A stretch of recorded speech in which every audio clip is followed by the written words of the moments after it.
Hello everybody and welcome back to Extra Holiday Games. I'm Extra Holiday and I did the intro weird that time. Not intentionally, it just kinda happened weird. We're gonna fight Papu Papu now. It is not especially challenging once you know how to deal with them. It's not terribly hard to figure out how to deal with them, especially when they give you hints in this version. Yeah. You literally just wait for him to slam it down and then jump on top of him. That's all. Ah.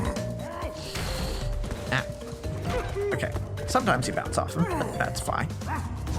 That's it. That's all you gotta do. Oh wow, he hit me after he died. Nice. Very nice, Papu Papu. Very fair. It's fine. Hold on. Coco's time machine. Oh, right, I can play as Coco if I want in this version. Yeah, let's have her join. Now, I can play as Coco. Which we will do for now. Because,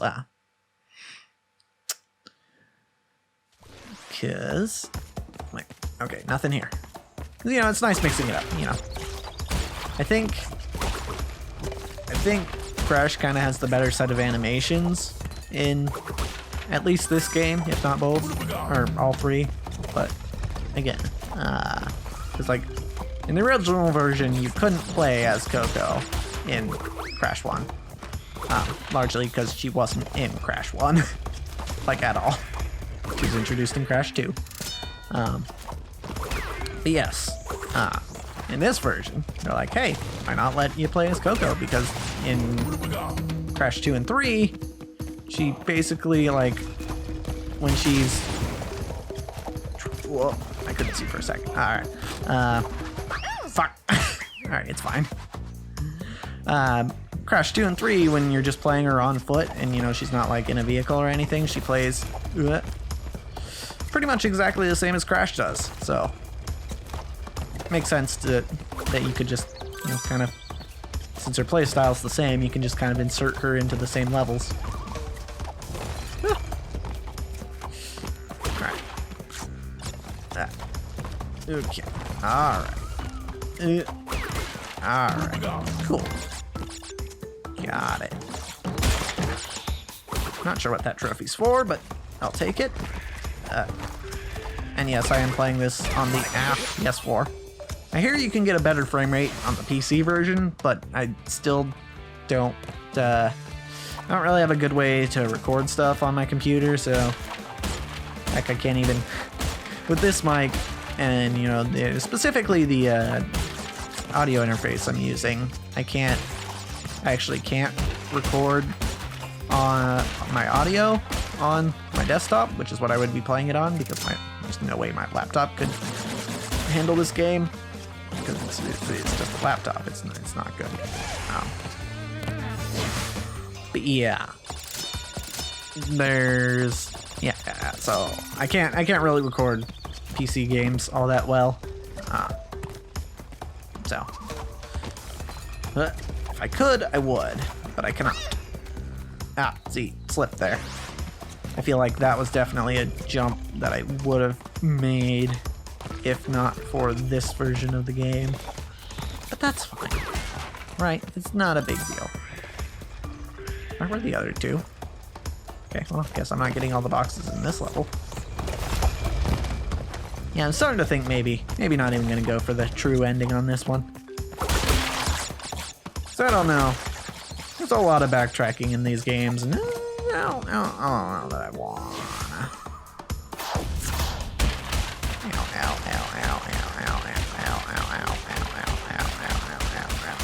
Ow. My bad, Coco. Kinda. Oh, there was a gem path. I bet that's where the Brio tokens would be. Wait, what? Oh, right. You can't play Coco on certain levels. You have to play Crash in this level. Okay. Yep. Okay. Just gonna see I feel like that was a little touch. Maybe I'm thinking of Crash 2, but I think they missed a little touch there from the original version, because I remember, again, maybe it was just Crash 2, but I remember, like, when you jump on the hog, or perhaps just Polar in Crash 2, have I lampshaded enough yet? But I remember either jumping on the log or jumping on Polar, you kind of like tumble a bit before you actually get going. Yeah, the more I say it, the more I think it was just Crash 2 that did that, but could be wrong. I don't know. Yeah, now thinking about it, I think it is just Crash 2. I don't know. Maybe I'm just spitting words out. Who knows? Alright, this whole channel is basically just me spitting out whatever comes to mind, so, you know. A lot of the times it's just noises. Whoa! I got the gem after dying. Nice. Will it even appear again if I get all the boxes again? Because that's kind of a weird interaction we just had.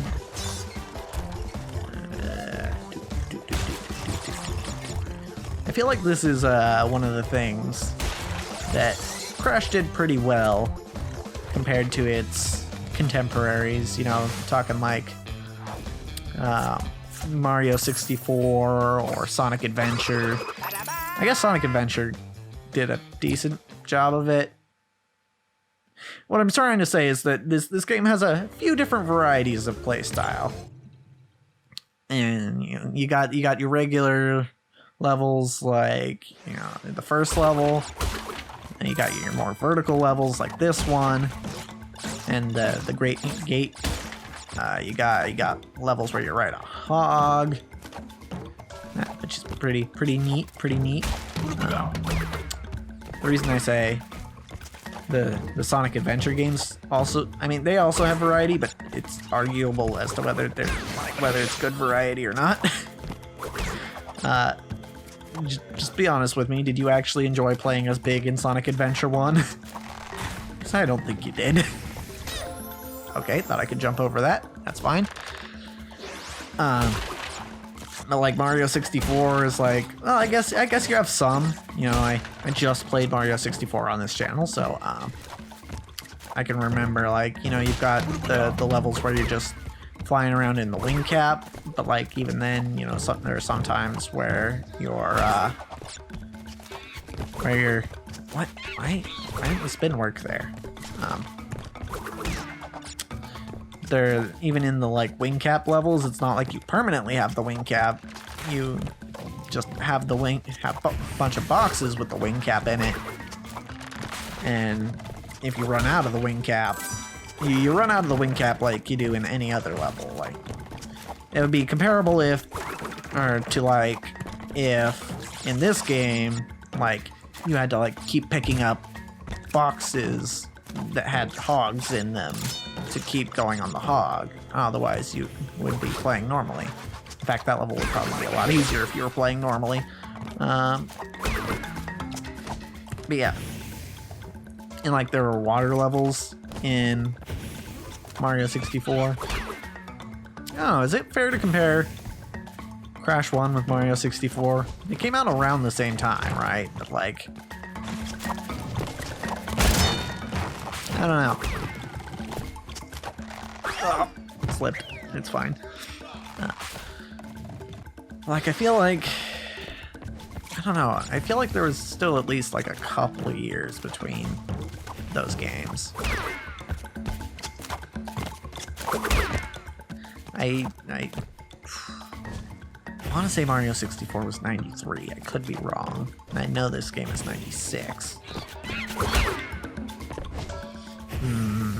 Not sure. Hi, bud. Could you stop knocking me back? I would appreciate it. Ah. Nope, there we go. Okay.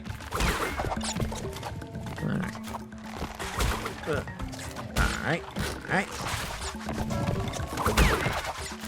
There we go.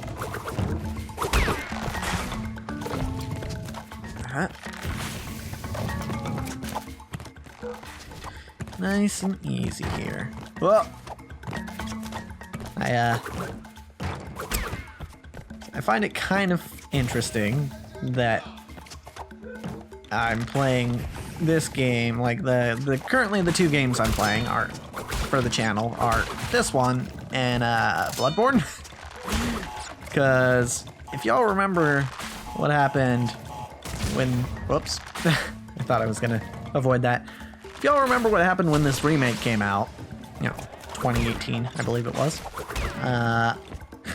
There were some pretty amusing articles on, specifically one titled Crash Bandicoot is the Dark Souls of platformers, or something like that. Yeah, I just kind of find it amusing that I'm also playing a Soulsborne game at roughly the same time I'm playing this one. I'm gonna jump backwards, that's gonna be easier. There we go. Nothing saying I gotta beat this game quick. Ow.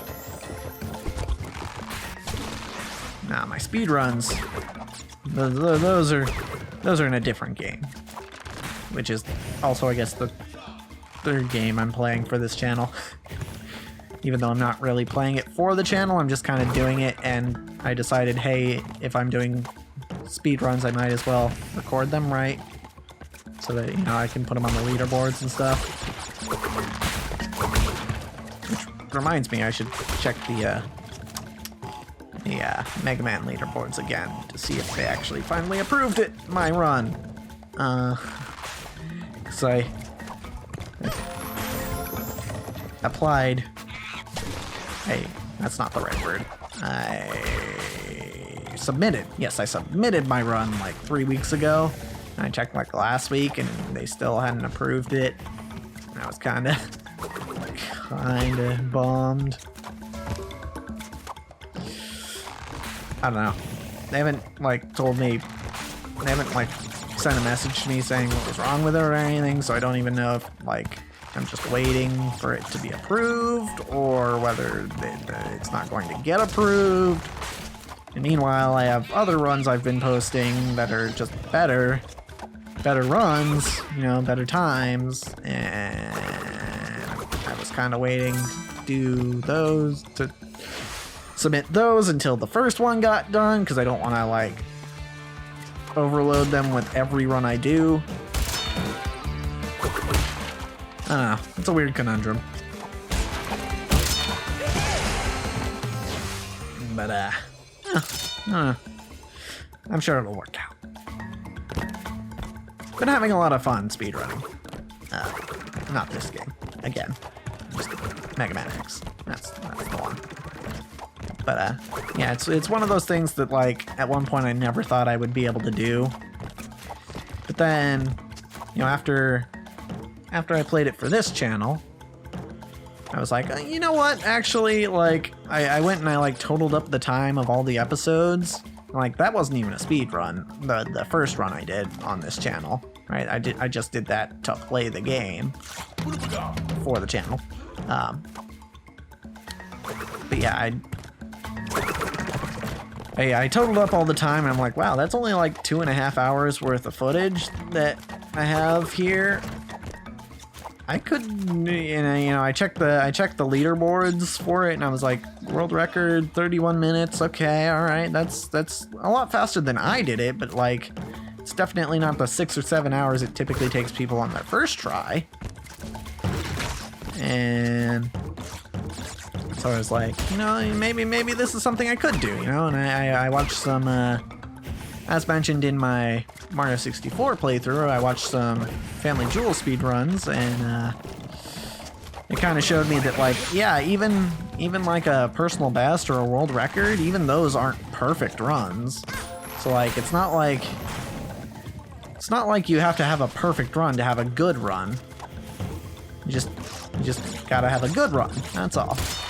And that kind of convinced me that, like, speedrunning is something that I could actually do. And I've been having a lot of fun with it, you know? I don't expect that, you know, I'll ever get the world record or anything, because, like, whew, that's hard. I'm at the point now where, like, my PBs are, well, as of this recording, and I don't have everything uploaded yet, but, my current PB is only, like, 20 seconds better than the PB before it.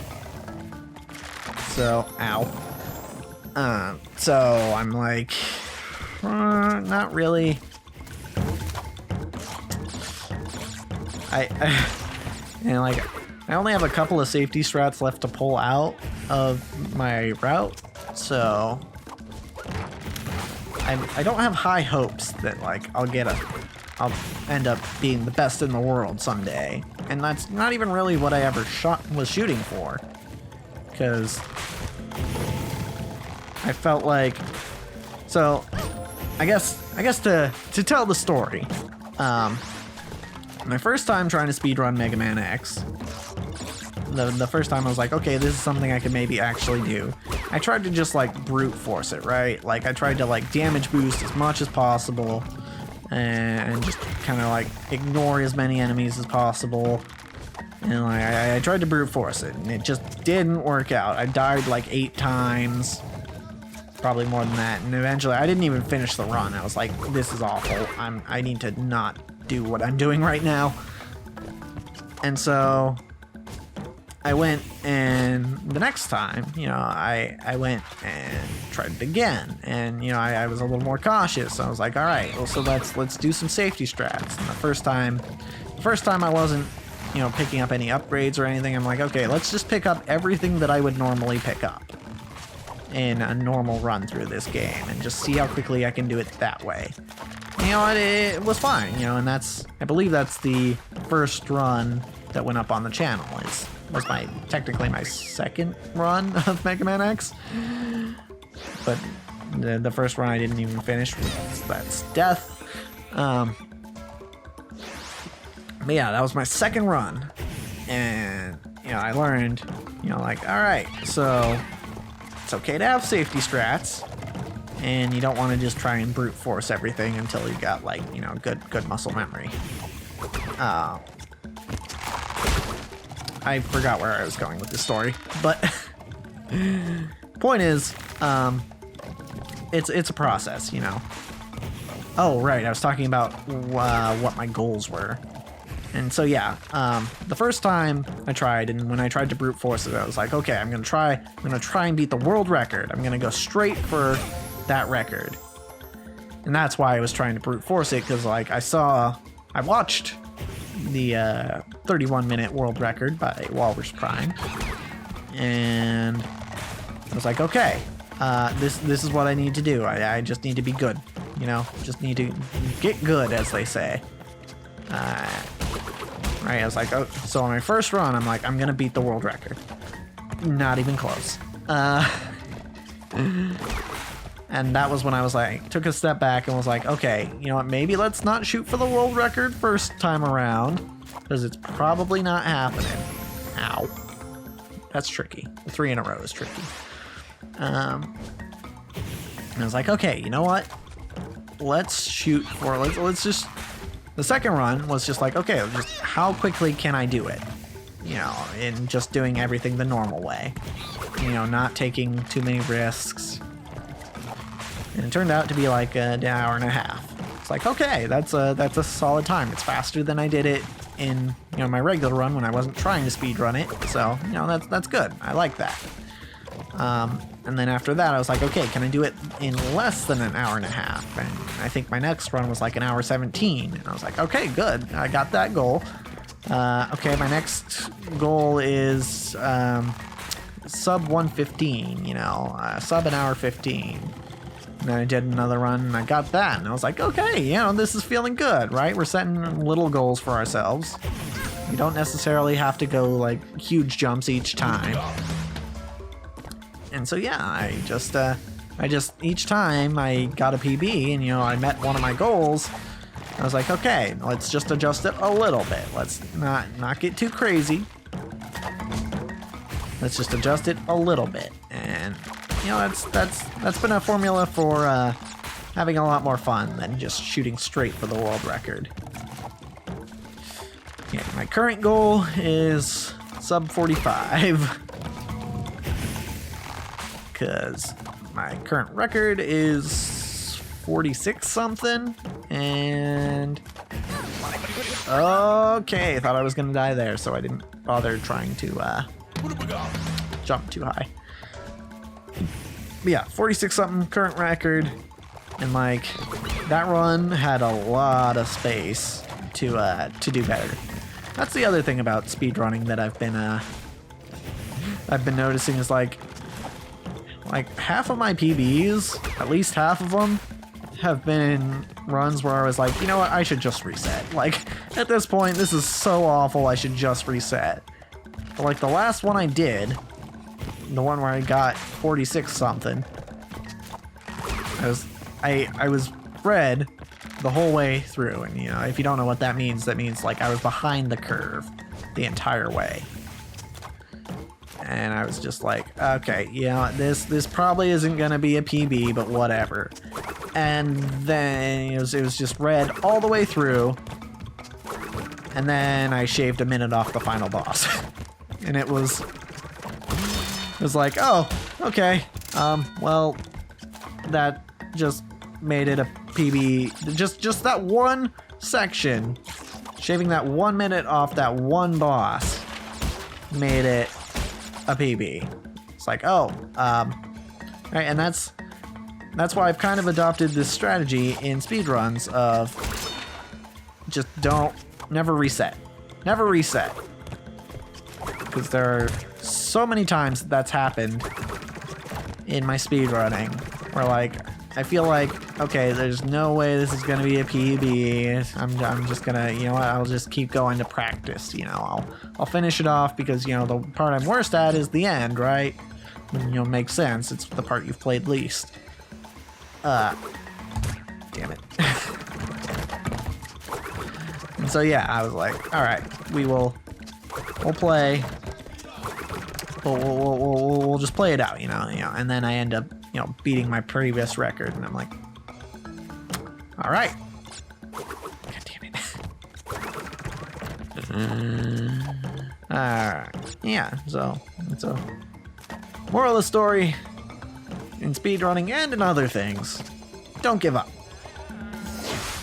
Because you can make up the time, typically. And if not, still good practice. And maybe we're gonna get some more practice next time.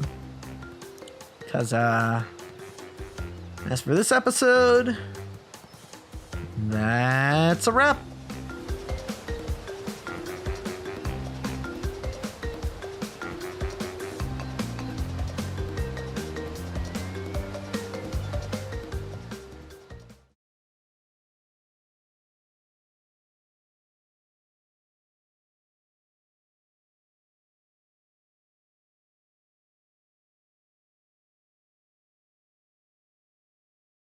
Should I switch back to Crash?